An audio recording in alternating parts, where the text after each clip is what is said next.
নমস্কার। The power of astrology Sumanta G Chowdhury আমার এই ইউটিউব চ্যানেলে আপনাদের সবাইকে স্বাগত। আমি এখন আলোচনা করব সাপ্তাহিক রাশিফল নিয়ে। 31 আগস্ট থেকে শুরু করে 31শে আগস্ট থেকে শুরু করে 6 সেপ্টেম্বর এই যে সময়টা, এই সময়টা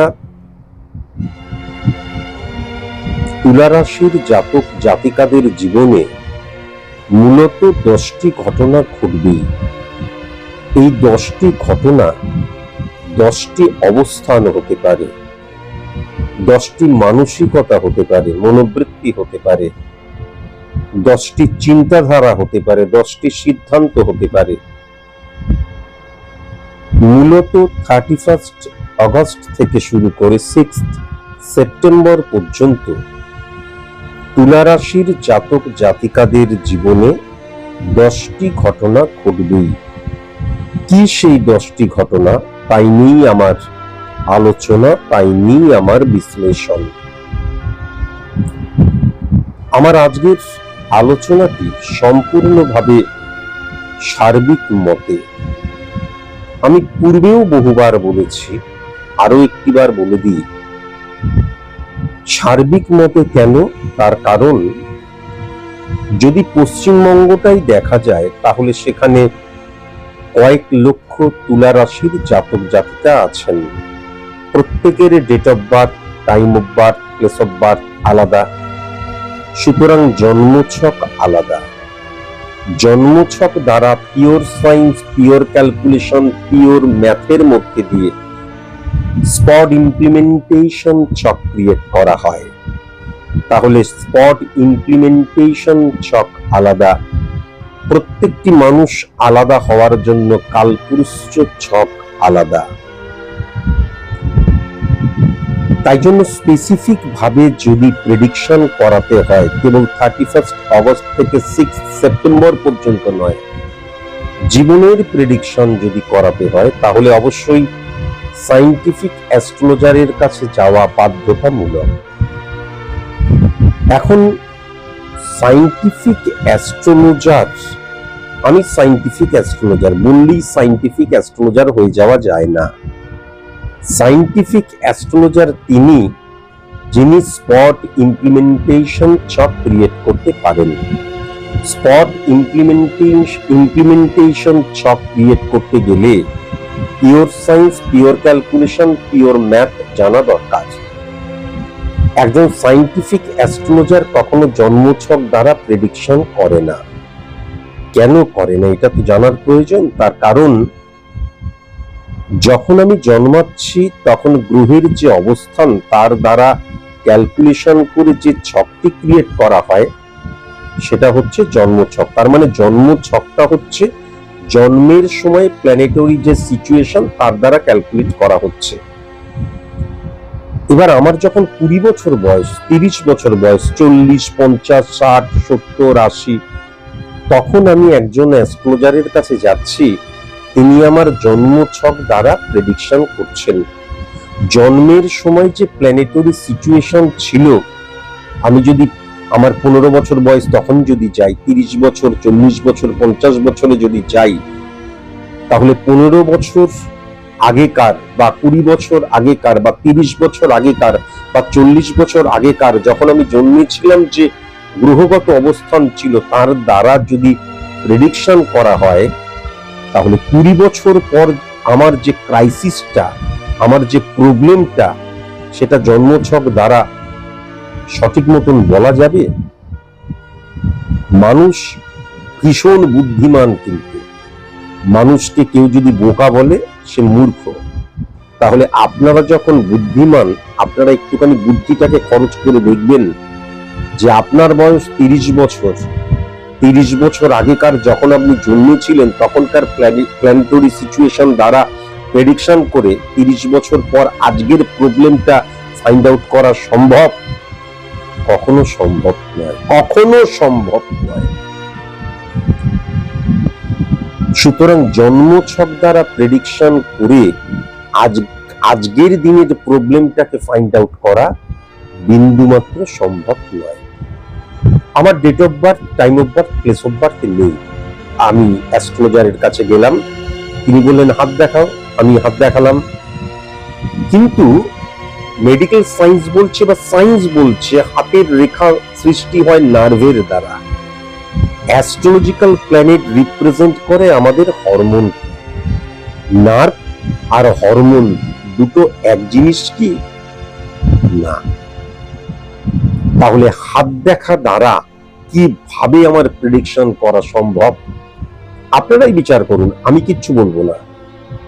দ্বিতীয়ত, যখন একটা ক্যালকুলেশন করা হচ্ছে, কেননা অ্যাস্ট্রোলজি সাবজেক্টটা পুরোটাই কিন্তু অঙ্কের উপরে দাঁড়িয়ে, তাহলে যখন ক্যালকুলেশন করা হচ্ছে তখন কিন্তু আমাদের যে হাউসগুলো রিপ্রেজেন্ট করছে আমাদের জীবনের এক একটা দিককে, তার রিফ্লেকশন, তার পার্সেন্টেজ, ভাইব্রেশন, তার পরিবর্তন সবকিছু তো দেখা হয়। তাহলে লগ্ন রাশি মাস্ট।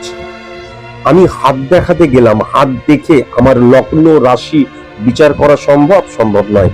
আমার এখানে 3টে দাগ হয়ে গেলে আমি 3টে বিবাহ, আমার এইটা বড় হয়ে গেলে আমার আয়ু রেখা বড় হয়ে গেল। এইগুলো হচ্ছে হরহর হরণ করর এক একটা পদ্ধতি। আমি তো বললাম, আমি যেটা বলছি আপনারা বিচার করুন কি সত্য কি মিথ্যে। যদি মনে হয় মিথ্যে তাহলে আমি মিথ্যে, যদি মনে হয় সত্য তাহলে একটু চিন্তা করবেন।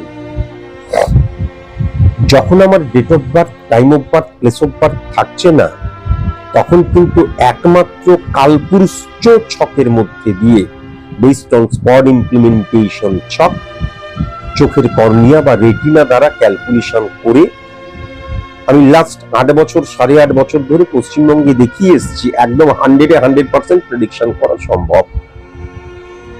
কালপুরুষ ছক আর কালপুরুষ ছক দুটো কিন্তু আলাদা। কালপুরুষ ছক মানে হচ্ছে মেষকে এক ধরলাম, মেষ, বৃষ, মিথুন, কর্কট, সিংহ, কন্যা, তুলা, হ্যান ত্যান করে মিন পর্যন্ত, এইটা হচ্ছে কালপুরুষ ছক। আর কালপুরুষ ছক হচ্ছে pure science, pure calculation, pure math based on spot implementation ছক। তাহলে এই সমস্ত কিছু একটু চিন্তা ভাবনা করবেন। চিন্তা ভাবনা করে তারপর যার কাছে যাচ্ছেন তিনি মুখে শুধু আমি সায়েন্টিফিক অ্যাস্ট্রোলজার বললেই হয় না, তিনি রিয়েল সায়েন্টিফিক অ্যাস্ট্রোলজার, তো যাচাই করে নেবার দায়িত্ব আপনাদের। এবার আমি চলে আসি, আমার কাছে যদি আসতে হয় তাহলে আমার 3টি নিয়ম আছে, সেই নিয়ম কিন্তু অবশ্যই পালন করতে হবে।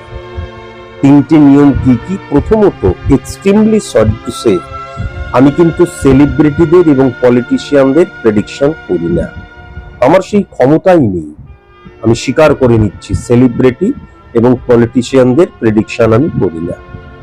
দ্বিতীয়ত, হাতের মধ্যে যারা জেমস্টোন পরে আছেন, জেমস্টোনকে যারা রেমিডি বলে মনে করেন, যজ্ঞকে যারা রেমিডি বলে মনে করেন, বশীকরণকে যারা রেমিডি বলে মনে করেন, কালা জাদুকে যারা রেমিডি বলে মনে করেন, টোটকাবাজিকে যারা রেমিডি বলে মনে করেন, তারা কখনো আমার চেম্বারে আসবেন না।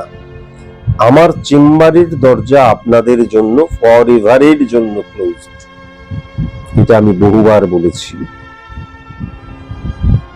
আমার যে জীবন কখনো জীবনের সাথে যেন কম্প্রোমাইজ না করে, এটা মাথায় রাখার প্রয়োজন আছে। কেননা জীবনে রিটেক করার কিন্তু কোনো জায়গা নেই। একজন সায়েন্টিফিক অ্যাস্ট্রোলজার প্রেডিক্টর, সমাজ সংস্কারক নয়। তিনি আপনার পজিটিভ সাইড নিয়ে আলোচনাই করবেন না। কেন না? আপনার পজিটিভ সাইডটাকে রেকটিফাই করার প্রয়োজন পড়ে না, আপনার যে নেগেটিভ সাইড সেটাকে কিন্তু রেকটিফাই করার প্রয়োজন পড়ে। তাহলে আপনি যদি ভীষণ সিরিয়াস হন, আমার নেগেটিভিটিটা জানলাম, বাড়ি চলে গেলাম, ভাগ্যে যা আছে তাই হবে, থাক, তাহলে আসবেন না। অহেতুক অর্থ খরচ কেন করবেন? আমার মূল প্রশ্ন হচ্ছে এটা। অহেতুক খরচা করবেন না। আপনি যদি ভীষণ সিরিয়াস হন, আমি আমার নেগেটিভিটিটা জানলাম, নেগেটিভিটিটা ফাইন্ড আউট করা হলো, বাই হুক বাই ক্রুক দরকার হলে ঘটি বাটি বিক্রি করে হলেও সেই নেগেটিভিটিকে আমি অফ করব। এই মানসিকতা যদি আপনাদের মধ্যে থাকে তবেই আপনারা আসবেন আমার কাছে, আদারওয়াইজ নট। আমাকে ভালো মতন জানুন, আমাকে ভালো মতন বুঝুন, আমার অনুষ্ঠানগুলো ভালো মতন দেখুন। দু একটি অনুষ্ঠান দেখে আমার কাছে আসবেন না। একজন সায়েন্টিফিক অ্যাস্ট্রোলজার প্রেডিক্টর, সমাজ সংস্কারক নয়। একজন সায়েন্টিফিক অ্যাস্ট্রোলজার যখন প্রেডিক্টর, আমার অনলাইন প্রেডিকশন বহু রয়েছে, টেলিভিশন লাইভ অনুষ্ঠান বহু রয়েছে, সেইগুলোকে দেখুন, দেখে তারপর আসুন। সারা পৃথিবীর মানুষ আমাকে স্যার সুমন্ত জি চৌধুরী বলে ডাকে। মানুষ আমাকে বলেছে গড অফ অ্যাস্ট্রোলজি। সেই কাহিনী, সেই ঘটনা, সেই মানুষগুলোকে পর্যন্ত আমি দেখিয়েছি বা মানুষগুলোকে দেখাচ্ছি। আমি নিজে আমার ট্যাগলাইন গড অফ অ্যাস্ট্রোলজি দিইনি, কিন্তু আমি কারোর মামা নই, কারোর জ্যাঠা নই, কারোর কাকু নই, কারোর বাবা নই, আমি কোনো বাবাজি নই, আমি কোনো মহারাজজি নই, আমি কোনো সাধু নই, সন্ন্যাসী নই। আমি কেবল স্যার সুমন্ত জি চৌধুরী। 10 বছর বয়সের জাতক জাতিকা থেকে 90-100 বছর বয়সের জাতক জাতিকা আমাকে স্যার বলে ডাকে। কেন? এই সাবজেক্টের আমি মাস্টার। তাই আমি ইদানিং আমার অফিস যারা ফোন পিক আপ করে আমি শুনছি, অনেকেই ফোন করছেন এবং বলছেন, আচ্ছা উনি আমার প্রেডিকশন করবেন, আমি তো হিন্দু নই, আমি তো মুসলমান। নোবেল প্রফেশন বলা হয় সায়েন্টিফিক অ্যাস্ট্রোলজিকে। ডাক্তার যখন চিকিৎসা করেন তখন কি হিন্দু মুসলমান ফাইন্ড আউট করেন? একজন শিক্ষক যখন শিক্ষা প্রদান করেন তখন কি তিনি হিন্দু মুসলমান ফাইন্ড আউট করেন? তাহলে এই প্রশ্ন করে অহেতুক আমাকে কষ্ট দেওয়ার মানেটা কি? এই সমস্ত প্রশ্ন করলে আমি কষ্ট পাই। তার কারণ একটা আদর্শ নিয়ে আমি এই প্রফেশনে পশ্চিমবাংলায় যুক্ত হয়েছিলাম, পশ্চিমবাংলায় এসেছিলাম। এখানে সায়েন্টিফিক অ্যাস্ট্রোলজি এই সাবজেক্টের সাথে হিন্দু আলাদা মুসলমান আলাদা তা নয়। আপনারা, আবার বলছি, আপনারা একটু ভালো করে আমাকে অবজার্ভ করুন। আমার হাজার হাজার লক্ষ লক্ষ, আপনারা বলছেন বলেই হিন্দু মুসলমান উচ্চারণ করতে হচ্ছে, মুসলিম স্টুডেন্ট রয়েছে যারা আমাকে বাবা বলে ডাকে। তারা আমার সন্তান, স্টুডেন্টরা আমার সন্তান, সবাই জানে। তাহলে আমাকে একটু ভালো মতন জেনে অনেক অনুষ্ঠান, পেছন দিক, মধ্যিখানে, সামনে, সব অনুষ্ঠানগুলো একটুখানি দেখুন। দু একটি অনুষ্ঠান দেখেই আমার কাছে আসার দরকার নেই অহেতুক চেম্বারে ভিড় করার জন্য। এটা বারবার ধরে কিন্তু বললাম, ডোন্ট মাইন্ড, আপনারা খারাপ ভাববেন না। কিন্তু এইগুলো কেউ একজন ফোন করে কেন বলবে যে আমি খ্রিস্টান, আমি মুসলিম, আমি জৈন, আমি শিখ, আমি ইহুদি, আমি তো হিন্দু নই, তাই জন্য স্যার আমার প্রেডিকশন করবেন? তো এর চাইতে লজ্জা, এটা ইনডাইরেক্টলি আমাকে অপমান করা, বা এইটা আমার অত্যন্ত সফট কর্নার, আমার আঘাত লাগে। আমি হিন্দু, মুসলমান, খ্রিস্টান, একজন সায়েন্টিফিক অ্যাস্ট্রোলজার হিসাবে এগুলোকে বিন্দুমাত্র মানি না। আমি বারবার ধরে বলছি, এবং মানা উচিত নয়। একজন ডাক্তার বাবুও মানেন না, একজন শিক্ষকও মানেন না, একজন সায়েন্টিফিক অ্যাস্ট্রোলজারও কখনো মানেন না, কখনো নয়। এখন ইম্পর্টেন্ট ফ্যাক্টর যেটা, সেটা আজকে আমি আলোচনা করব তুলা রাশি নিয়ে। তুলা রাশি নিরিখে 31 অগাস্ট থেকে শুরু করে 6 সেপ্টেম্বর পর্যন্ত 10টি ঘটনা আমি বিশ্লেষণ করব। তুলা রাশি নিরিখে খুব ভালো মতন যদি লক্ষ্য করা যায়, তাহলে কিন্তু আমি পূর্বেও যেটা বলেছি যে তুলা রাশির অধিপতি গ্রহ শুক্র, সেই শুক্র কিন্তু নিজভঙ্গ রাজযোগ সৃষ্টি করেছে। এবং ইম্পর্টেন্ট ফ্যাক্টর, শুক্র মানে হচ্ছে লাক্সারিয়াস লাইফ লিড করা। লাক্সারিয়াস লাইফ লিড করা মানে কি? আম্বানিজির লাক্সারিয়াস লাইফ লিড করা আর স্যার সুমন্তজি চৌধুরীর লাক্সারিয়াস লাইফ লিড করা তো এক নয়। আমাদের মতো নিম্ন মধ্যবিত্ত মানুষের লাক্সারিয়াস লাইফ লিড করা মানে আমরা যে সিচুয়েশন ফেস করছি সেটাকে ওভারকাম করা। যেই মানুষটা ঝুবড়িতে থাকতো, সে যখন ফ্ল্যাট বাড়ি ভাড়া নিয়ে থাকে, সেটাই তার কাছে লাক্সারিয়াস লাইফ লিড করা। তাহলে ইম্পর্টেন্ট ফ্যাক্টর, যদি আমি ইনকামের জায়গা, অর্থনৈতিক জায়গাটাকে খুব ভালো মতন বিশ্লেষণ করি, শুক্র যেহেতু নিজভঙ্গ রাজযোগ সৃষ্টি করেছে, শুক্র নিচস্থ হয়ে নিজভঙ্গ রাজযোগ সৃষ্টি করেছে। নিজভঙ্গ রাজযোগ সৃষ্টি হলে আমার যে দুর্বলতা, সেটাই আমার পাওয়ার হয়ে কিন্তু দেখা দেয়, সেটাই আমার শক্তি হয়ে দেখা দেয়। তাহলে এই ক্ষেত্রে ফিনান্সিয়াল ক্রাইসিসের মধ্যে দিয়ে আমি চলছিলাম, অর্থনৈতিক প্রতিবন্ধকতার আন্ডারে আমি ছিলাম, বা আমি প্রচুর পরিশ্রম করছি কিন্তু সেরকম রেজাল্ট পাচ্ছিলাম না, বা আমি অ্যাকচুয়ালি কোন পথটাতে গেলে সফল হতে পারি, আমি পুরোটাই আলোচনা করছি ইনকামের দিক দিয়ে। তাহলে সেই রুটগুলো কিন্তু 31 থেকে 6 সেপ্টেম্বর এই সময়ের মধ্যে খুলে যাবে। এবং খোলার প্রভূত সুযোগ, বারবার ধরে বলেছি, আপনারা যে এত ভগবান ভগবান ভগবান শ্রীকৃষ্ণ এত কিছু বলেন, ভগবান স্বয়ং বলেছেন বৃত্ত দুর্বাত্মাস্তি ত্রায়ত্রা প্রাপ্ত প্রতিক্তা নৈরত্য নৈতিনতা নৈরত্য উরাত্তা আনন্দ বিষত্তা তীর্থযাত্রা। ভগবান স্বয়ং বলেছেন সৌ কর্মুষা নিন্দতি প্রভেদ সুচিতা ত্যাজ্যতি প্রাণ পাপিস্তা প্রৌলপিকৌনি স্বাদৌরিব্য সুচিত সৌভং সার্বা। লেজেন্ড মানুষরা স্বয়ং বলেছেন success is the maximum utilisation of ability that you have. তাহলে কর্মটাকে কিন্তু বাদ দেওয়া যাবে না, আমার প্রচেষ্টা সেটাকে দ্বিগুণ বাড়িয়ে দেওয়ার প্রয়োজন। তাহলেই সিচুয়েশন থেকে আমি বেরিয়ে আসতে পারবো। অবশ্যই গ্রহের দ্বারা আমরা পরিচালিত হই, সুতরাং নেগেটিভ রিফ্লেকশন যেই সমস্ত গ্রহ সৃষ্টি করছে তাদেরকে অফ করাও ভীষণ প্রয়োজন। কিন্তু তারপর মিরাকেল ম্যাজিক কখনো হয় না, আমার পরিশ্রমটাকে কিন্তু করে যেতেই হয়। আমি যদি সঞ্চয়ের জায়গাটা খুব ভালো মতন লক্ষ্য করি, সেই জায়গায় ফ্লাকচুয়েশন ক্রিয়েট করছে। কেন ফ্লাকচুয়েশন ক্রিয়েট করছে? সেকেন্ড হাউস, তুলা রাশি সাপেক্ষে সেকেন্ড হাউস কিন্তু বৃশ্চিকের ঘর, মঙ্গলের ঘর, রাজযোগের আন্ডারে রয়েছে, কিন্তু বুধ এবং মঙ্গলের একত্রীকরণ ইলিউশন, আবেগ, ইমোশনের জায়গাটা সৃষ্টি করে। যে রাজযোগটা সৃষ্টির ফলে পুরো ঘটনাটা ঘটছে, সেটা কিন্তু রবি এবং বুধ ঘটাচ্ছে, সেই বুধের ঘরেই কিন্তু মঙ্গল অবস্থান করছে।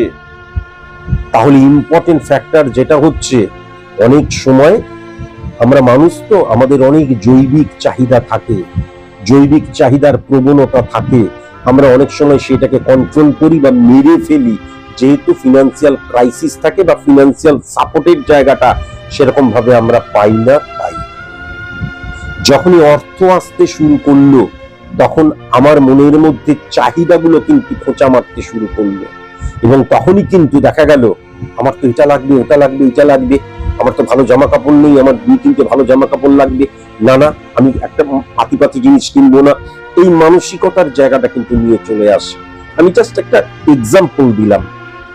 সুতরাং তখন কিন্তু অযাচিত অর্থ খরচ করতেও আমরা শুরু করি, আর যখনই অর্থ খরচ করতে শুরু করি তখনই কিন্তু সঞ্চয়ের জায়গাটা ডিটোরিয়েট করে যায়। এবং ইম্পর্টেন্ট ফ্যাক্টর, তুলা রাশির জাতক জাতিকাদের ক্ষেত্রে প্ল্যানিং করে অর্থকে কখনোই ব্যবহার করা হচ্ছে না বা করা হবে না, সেটাও কিন্তু লক্ষ্য করা যাচ্ছে। এই জায়গাটা একটু ভেরি ভেরি কনসাস এবং কনসাস অবশ্যই হওয়া প্রয়োজন। যদি সার্ভিসের জায়গাটা লক্ষ্য করা যায়, পার্টিকুলার এই সময় নতুন সার্ভিস পাওয়ার ক্ষেত্রে আমি খুব একটা পজিটিভিটি লক্ষ্য করতে পারছি না, যদি আমি সার্বিক মতে আলোচনা করছি। এই সময়ে কিন্তু অনেক অপরচুনিটি সৃষ্টি হতে পারে। ভালো ভালো ইন্টারভিউ দিলাম, আমার পড়াশোনাটা ঠিক মতন হচ্ছিল না, সার্ভিস পাওয়ার ক্ষেত্রে পড়াশোনায় মনোযোগ দিলাম, এইগুলো ঠিক আছে, কিন্তু আমি যদি সার্ভিস হোল্ডার হই তাহলে কিন্তু সার্ভিস ক্ষেত্রে আইডেন্টিটি ক্রাইসিসের জায়গাটাও মারাত্মকভাবে লক্ষ্য করা যাচ্ছে। আইডেন্টিটি ক্রাইসিস মানে অ্যাডজাস্ট করার ক্ষমতা হ্রাস পেয়ে যাওয়া, অ্যাডজাস্ট করা, কম্প্রোমাইজ করা, স্যাক্রিফাইস করা, এই জায়গাটা কিন্তু ডিক্রিজ হয়ে যাওয়া এবং ইগো প্রবলেম মারাত্মক সৃষ্টি হওয়া এবং ইমোশনাল ইলিউশন, আবেগ দ্বারা আমি সংস্থা, কর্তৃপক্ষ, অর্গানাইজেশন, বস এদের সাথে হঠাৎ করে আর্গুমেন্টে জড়িয়ে পড়তে পারি। হঠাৎ করে আমার মনে হতে পারে যে আমি ছাড়া এই কাজ হবে না। আইডেন্টিটি ক্রাইসিস মানে আমার মতন করে সবকিছু চাই, আমি যেটা অপছন্দ করছি সেটা হবে না, আমি যেটা পছন্দ করছি সেটাই কেবলমাত্র হবে। আমার জীবনে কেবল নয়, আমি যেই স্থানে রয়েছি সেই স্থানে। এর ফলে কি হচ্ছে, সাবঅর্ডিনেটদের সাথে কমিউনিকেশনের জায়গাটা ডিস্টারবেন্স ক্রিয়েট হয়ে যেতে পারে। এর ফলে কলিগসদের সাথে অযাচিত লুস্টক করতে পারি, আর্গুমেন্টে জড়িয়ে পড়তে পারি, শত্রু হয়ে যেতে পারে।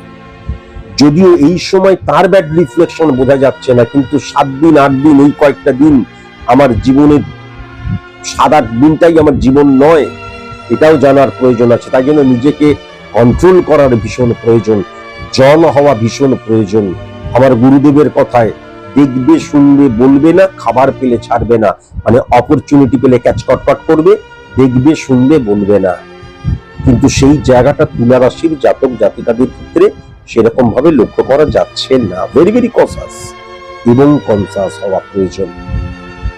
বিজনেসের ক্ষেত্রে যদি লক্ষ্য করা যায়, বিজনেসের ক্ষেত্রে আমরা না সামাজিক পরিবর্তনের অসুস্থ গঠন নীতিকে কুসংস্কার বলে।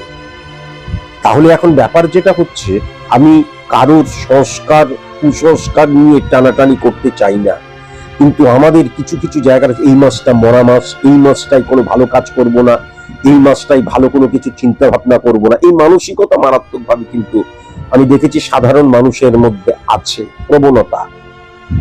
তাই জন্য এই মাসটায় অনেকে কি বলে, না না না, বিশেষ করে বাংলার মাসের কথা বলছি, না না এখন থাকে, এখন কোনো শুভ কাজ করবো না। কিন্তু এই সময়টা বা এই যে সময়টা চলছে, তুলা রাশির জাতক জাতিকাদের ক্ষেত্রে কিন্তু নতুন বিজনেস শুরু করার ক্ষেত্রে আদর্শ সময় ফার্স্ট, নতুন প্রোডাক্ট লঞ্চ করার ক্ষেত্রে আদর্শ সময় দ্বিতীয়, বিজনেস এক্সটেন্ড করার ক্ষেত্রে আদর্শ সময় তৃতীয়, বিজনেসে ইনভেস্ট করার ক্ষেত্রে আদর্শ সময় চতুর্থ। প্রবলেম যেটা হয়ে যাচ্ছে, প্রচুর অপরচুনিটি আমার চলে আসতে পারে, লিগ্যাল ইললিগ্যাল উভয়। এবার চটজলদি অর্থ ইনকাম করার প্রবণতা কেন আসবে? আগেই যেটা বললাম, আমি সুখ চাই, আমি বৈভব চাই, জৈবিক সুখ আহরণের স্পৃহা যখন আমার জেগে উঠবে, তখন আমার কি হবে? তখন আমি চটজলদি অর্থ উপার্জনের জন্য হঠাৎ করে ফাটকা রিলেটেড জায়গায় পা দিয়ে দিলাম এবং ইললিগ্যাল অ্যাক্টিভিটিসে জড়িয়ে গেলাম।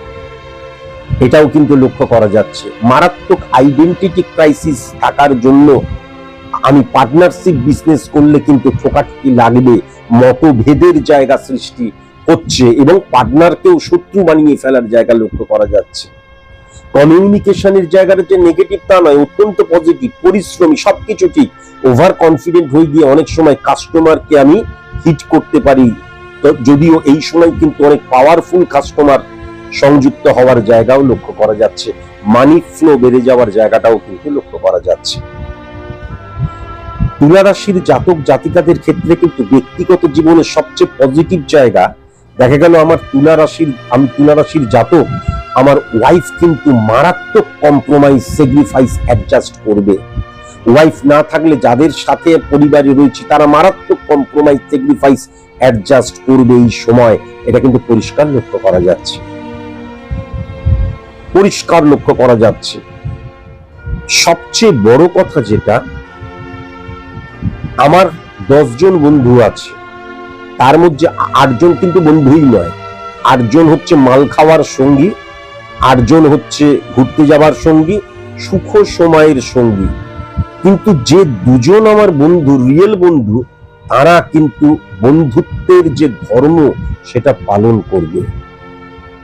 সবচেয়ে বড় কথা যেটা, সেটা হচ্ছে পাড়া পড়শির মধ্যে বেশিরভাগ আমার এগেইনস্টে চলে যেতে পারে বা ওই পিএমপিসি করতে পারে, পরনিন্দা পরচর্চা করতে পারে, কিন্তু গুটি কয়েক এমন পাড়ার মধ্যেও মানুষ রইল, পাড়া পড়শি, যারা কিন্তু সত্যি সত্যি আমার বিপদের দিনে এগিয়ে আসবে বা আমার ভালো চাইবে। প্রবলেম যেটা হয়ে যাচ্ছে, আমার যে আত্মীয় স্বজন, কাছের মানুষ এবং যারা প্রত্যেক দিন আমার ঘরে যাতায়াত করে, তারা কিন্তু আমার একদম ভালো চাইবে না। এবং আমি যার সাথে আছি, আমার স্ত্রীর সাথে থাকতে পারি, আমার ভাই, দাদা, বোন, দিদি, মা, বাবা, যাদের সাথে আছি, তাদের সাথে দূরত্ব সৃষ্টি করার জন্য কিন্তু এই আমার যে মানে পারিবারিক যে বন্ধু, ফ্যামিলি ফ্রেন্ড, তারা কিন্তু মারাত্মক মারাত্মক সক্রিয় থাকবে। গুপ্ত শত্রু মানে কি? দ্বিচরিত্র কাজ করা। ভালো আছেন? আপত্তিটা কাজ। এই যে দুটো মুখ মিষ্টি, ভেতরে ভেতরে জ্বলছি। শ্বশুর বাড়ির রিফ্লেকশন আমি একদম পজিটিভ লক্ষ্য করতে পারছি না। মাসতো তো, জ্যাঠতো তো, কাকাতো তো, মামাতো তো, এই সমস্ত ভাই বোন থেকে ভেরি ভেরি কসাস এবং কনসাস অবশ্যই হওয়া উচিত। এবং মাসি, কাকা, জ্যাঠা, মামা, এদের থেকেও ভেরি ভেরি কসাস এবং কনসাস কিন্তু অবশ্যই হওয়া উচিত। এবার কোনো কারণে দেখা গেল দুজনেই তুলা রাশির জাতক জাতিকা, স্বামী স্ত্রী, তাহলে কিন্তু ইগো ক্লাস লাগবেই। কেননা তুলা রাশির জাতক জাতিকাদের স্বামী স্ত্রী যে মানে অন্য কেউ যদি তুলা রাশির জাতক জাতিকারই স্বামী স্ত্রী না হয়, মানে আমি তুলা রাশির জাতক, আমার স্ত্রীও তুলা রাশির জাতিকা যদি না হয়, তাহলে তারা তাদের কম্প্রোমাইজ, তাদের স্যাক্রিফাইস, তাদের অ্যাডজাস্টমেন্ট চূড়ান্ত পর্যায়ে যাবে এবং পরিবারটাকে কিন্তু সুখী করবে, শান্তিপূর্ণ করবে, স্যাটিসফাই হব আমি। কিন্তু তারও যদি ইগো প্রবলেম থাকে, তাহলে একটা সুস্থ সম্পর্ক পর্যন্ত ভেঙে টুকরো টুকরো হয়ে যাবে। এটাও কিন্তু লক্ষ্য করা যাচ্ছে। এখান থেকে ভেরি ভেরি কসাস এবং কনসাস অবশ্যই হওয়া প্রয়োজন। বাড়িতে যারা কাজের মানুষ আছে, সাবঅর্ডিনেট, ভেরি ভেরি কসাস এবং কনসাস, কেননা ইম্পর্টেন্ট কোন ডকুমেন্ট মিসপ্লেস হয়ে যেতে পারে। এটাও কিন্তু আমি লক্ষ্য করতে পারছি। হঠাৎ করে কিন্তু আমার দামি কোনো জিনিস বা টাকা চুরি হয়ে যেতে পারে, এটাও কিন্তু আমি লক্ষ্য করতে পারছি। তারপর দেখা গেল যখন এই তুই কি নিয়েছিস, বা সে দেখা গেল সিম ক্রিয়েট করতে শুরু করলো। আমার পরিবারের যখন কোনো ঝামেলা ঝঞ্ঝাট হবে, যেন পাড়ার দাদারা, রাজনৈতিক নেতারা কেউ যেন পরিবারের মধ্যে এন্ট্রি না নিয়ে নেয়। আমার কোনো প্রবলেম যদি হয় ব্যক্তিগত জীবনে, একদম সামনাসামনি বসে সেটাকে শর্ট আউট করব। কেমন? তুলা রাশির জাতক জাতিকাদের প্রেমজ জীবন অত্যন্ত বর্ণময়, বৈচিত্র্যময়, রঙিন। এবং দেখবে হঠাৎ করে, আমি চাইছি না অযাচিত প্রেম চলে আসতে পারে জীবনে। খুব সাবধান বিবাহিত পুরুষ এবং নারীর ক্ষেত্রে অবৈধ প্রেমের জায়গাটাও মারাত্মকভাবে লক্ষ্য করা যাচ্ছে। কেমন? এখান থেকেও কিন্তু ভেরি ভেরি কসাস এবং কনসাস। কেননা এই যে অযাচিত প্রেম, দেখা যাচ্ছে প্রেম করছি, বিয়ে করছি না, আমি তো বিবাহিত, কিন্তু এই যে ইলিউশন, আবেগ, ইমোশনের জায়গাটা, আমার স্বামী স্ত্রীর প্রতি যে দায় দায়িত্ব, সেটা কিন্তু নড়ে যেতে পারে, কারণ আমি তখন ইলিউশনে ভাসছি।